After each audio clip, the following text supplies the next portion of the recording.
friends, I hope you have a wonderful day, and this time I'm gonna be reacting to the dumbest racer of all time. I'm intrigued. I seriously want to know who is gonna be, not what. So yeah, thank you for suggesting, and let's check it out. Every so often, American motorsport fans convince themselves that this, finally, is the driver who will bring the stars and stripes back to Formula One. There is a rising star in the sport of racing. Scott Speed tried, Alexander Rossi tried, and more recently, him, for better or worse. However, real motorsport fans back in the mid-2010s, after 40 years of their last American WDC, thought they finally had the new Andretti, a young, promising driver from Connecticut that had it all: pace, strong ambition, Santino Ferrucci. Too bad he also had the brain cells of a crash test dummy. Soon, you'll see exactly why. Crash test Born in dummy. 1998, when PlayStation discs were still king and cargo shorts were a legitimate fashion statement, Santino's childhood soundtrack wasn't cartoons or morning news. It was the shriek of car engines on cold asphalt, the routine for every young star locked in with a clear goal. On those early race days, most kids were still deciding between Cocoa Puffs or Frosties. Ferrucci was pulling on a helmet and stepping into a world where lap times were the only currency that mattered. Rapidly, what began as a blur of plastic trophies quickly grew into state championship, then national titles, and eventually international events, where his name began circulating in glossy magazine spreads. In 2011, while serving as a development driver for McLaren, Ferrucci showed up at Watkins Glen, not for F1, but hanging out with the NASCAR champion Tony Stewart, where he received some compliments for his maturity. Should I remind you you're 13 because you are very mature and very advanced for your age?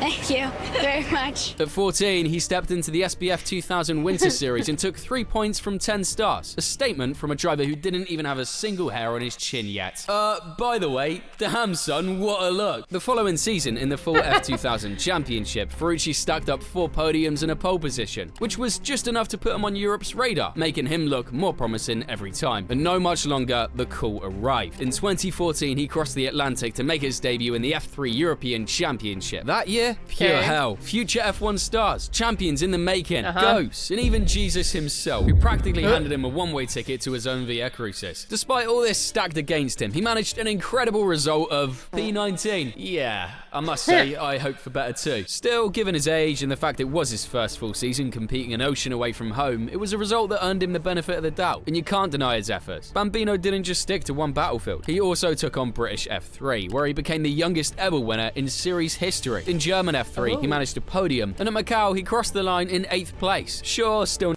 much better. nothing mega, but by committing to another season in European F3 for 2015 with Mukia Motorsport, the tide began to turn and the goal was clear. 11th in the championship, a podium at Spa, 6th at Macau, and a level of consistency that hadn't been there before. He even proved his versatility abroad, finishing 3rd overall in the Toyota Racing Series in New Zealand, going wheel to wheel with an international grid that included legends like Mr. Strulovic and the infamous What?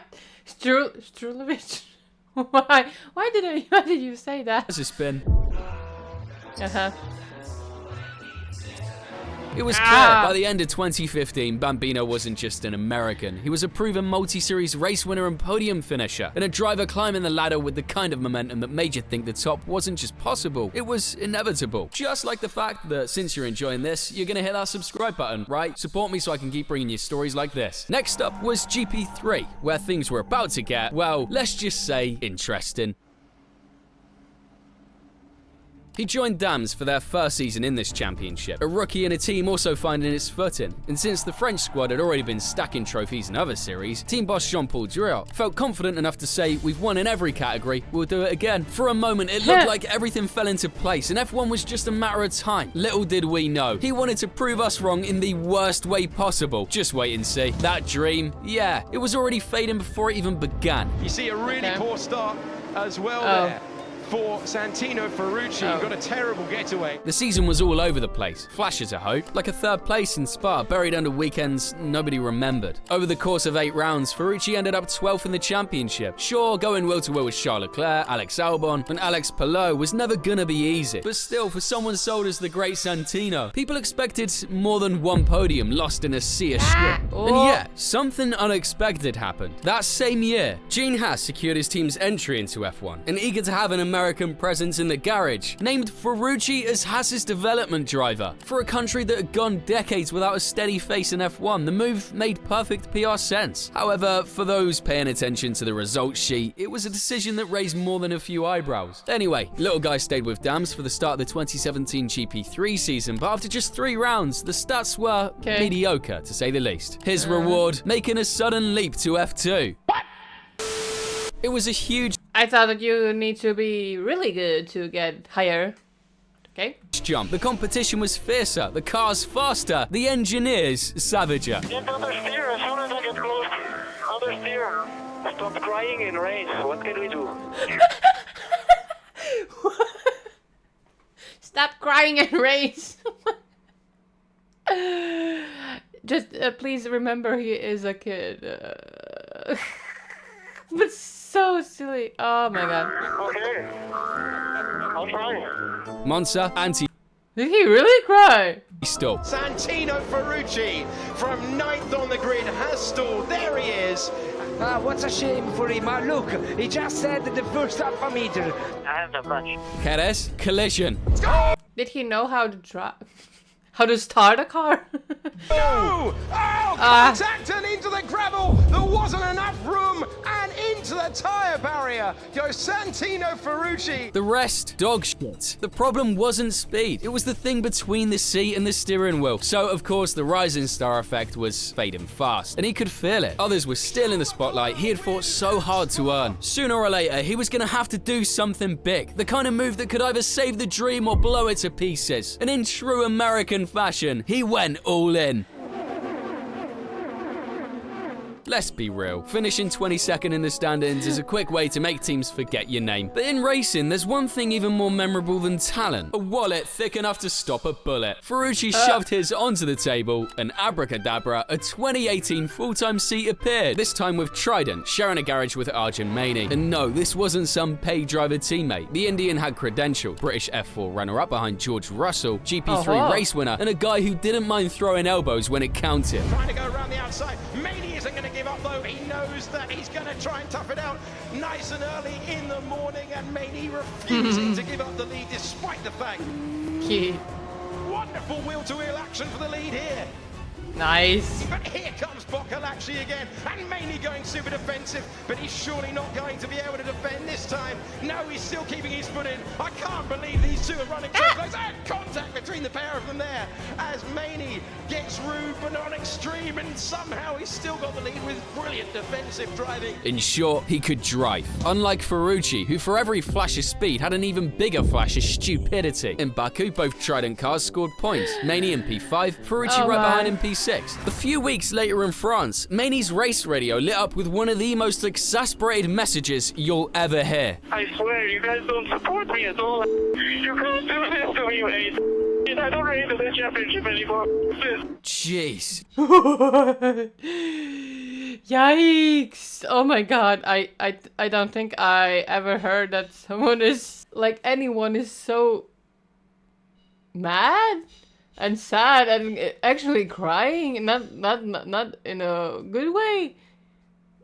I have heard that someone is crying like from a joy, you know, but this one, oh my god. You couldn't help but feel for that man. The strangest part, the team didn't even believe him. Then, for the first and probably only time in history, the FIA actually did their job. They stepped in and allegedly found his engine was only putting out 60% power. Once the team realized he wasn't making it up, they swapped it out. But by then, the damage was already done. Rumors were flying. Politics, favorism, Ferrucci's dad sponsoring the team, has connections, half the staff American. Others whispered it was simpler. He paid for the equipment. Whatever the truth. In a spec series like F2, even the hint that one teammate might have superior machinery is enough to keep I hate this. I hate this. eyebrows permanently raised. Because what came next at Silverstone 2018 wasn't just another race. It was the week our protagonist decided to reveal his true talent. After the feature race, the checkered flag had fallen, cars were slowing down, cooldown lap, everyone chilling while heading back to the pits, right? Out of nowhere, Ferrucci decided that this was the perfect moment to send his brain cells on a permanent coffee break and deliberately ram into the back of his teammate. He's hit his teammate again. He's hit his teammate again. So Someone calm down the Trident, boys. Yes, after the race was over, Maini's reaction over the radio was instant and brutal. There's something wrong with his brain. I think he should be banned. And the FIA seemed to agree. They fined Ferrucci €60,000 for the collision. But even that wasn't enough controversy for one weekend. He was caught driving his car I don't understand why he's there. Oh my god. one-handed, glove off, while texting on his phone. Man had an on-track IQ lower than his tyre pressures. That stunt earned him another €6,000 fine. The FIA responded with one of the harshest penalties they can hand out without going full lifetime ban, a 2-weekend suspension. 4 races gone, just like that. Trident had seen enough. They dropped him immediately, and in a move you almost never see in motorsport, Trident issued a public apology to Maini and his family. Think about that. Your own team apologizing on behalf of your teammate. That's when you know you're not coming back. Dumb that he admitted his intention. After the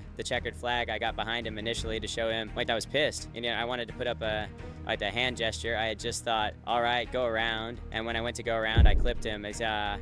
Stupid decisions, ridiculous consequences. Haas, who had kept him on as a development driver despite his underwhelming results, also quietly cut ties. Yep, just like that. Ferrucci wasn't about to take the loss quietly. By now, we already know that if he can make things worse, you bet he will. On social media, when Sky Sports posted Maini's Ban Him radio clip, Ferrucci replied, said the 4-year-old kid in the back of class once. Earlier in the season, Ferrucci had requested permission from the FIA to run a Trump Make America Great Again livery on his car. Unsurprisingly, the FIA denied it under Article 10.62a, which bans political advertising in international competition. The online reaction was a mix of outrage, memes, and disbelief. We've never seen someone this dumb before. I mean, do you think he did it on purpose just for laughs, or was he really that dumb? By the time the dust settled, his 2018 scorecard was a disaster. Somehow, Ferrucci managed to rebuild enough of his career to get a seat in IndyCar, which kind of makes me wonder if he achieved his dream. Why is Santino trying to team up with you here?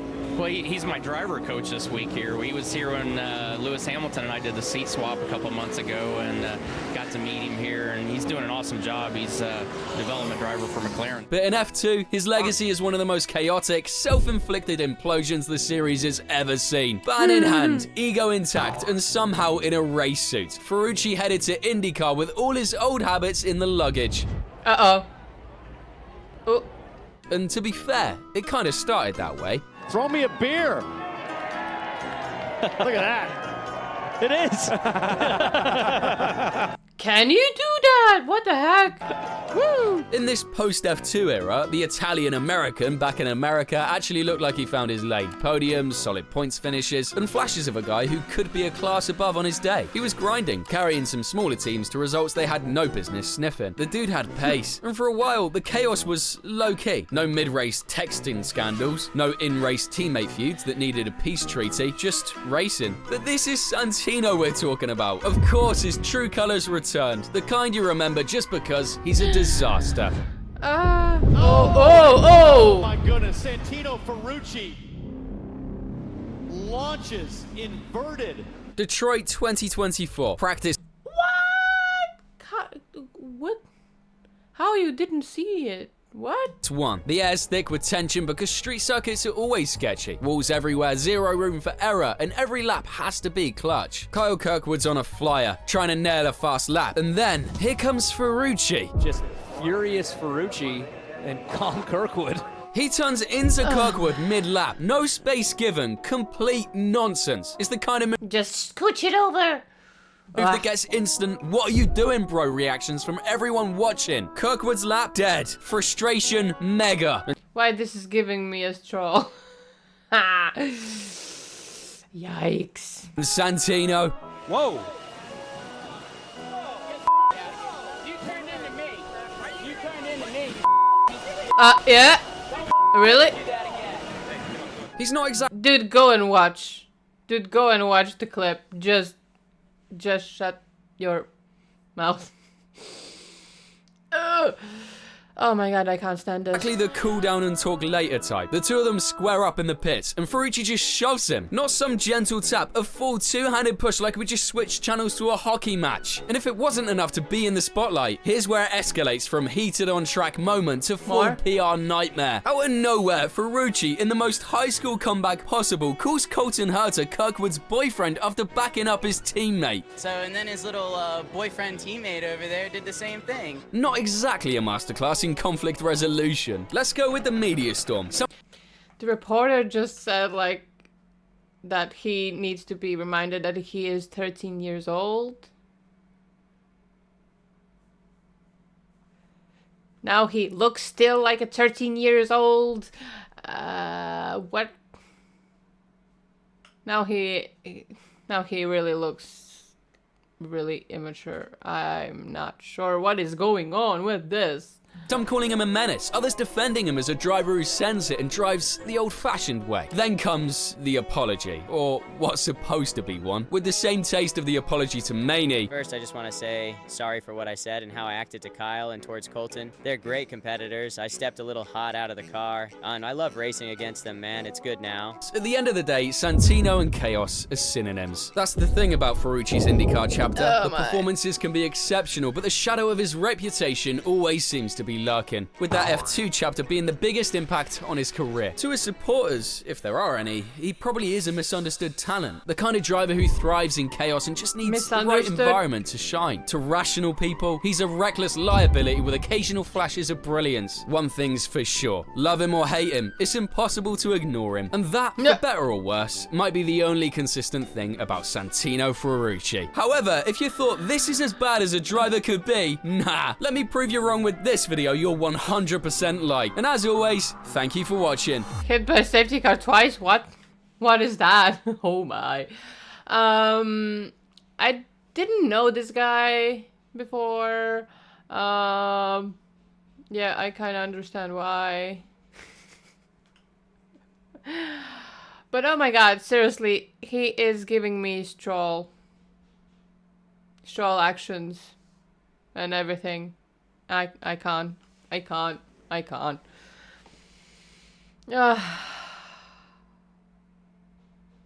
I understand sometimes you don't get it which hit which one. You know, I don't know, maybe seriously ask your team. They maybe did see from a cameras. If you don't, just go watch the video. Or I don't know. It's so bad when you are like fighting with your opponents. I understand it's your opponent. I hope I'm saying it right. But like still, you need to be a professional. You can't just go and hit everyone and shove everyone wherever you want. You know, it's just bad. It's just bad. And this was bad. So yeah, thank you for suggesting this video, and I hope that you did enjoy this video. And if you did, please consider to leave a like and subscribe. And yeah, take care. Bye.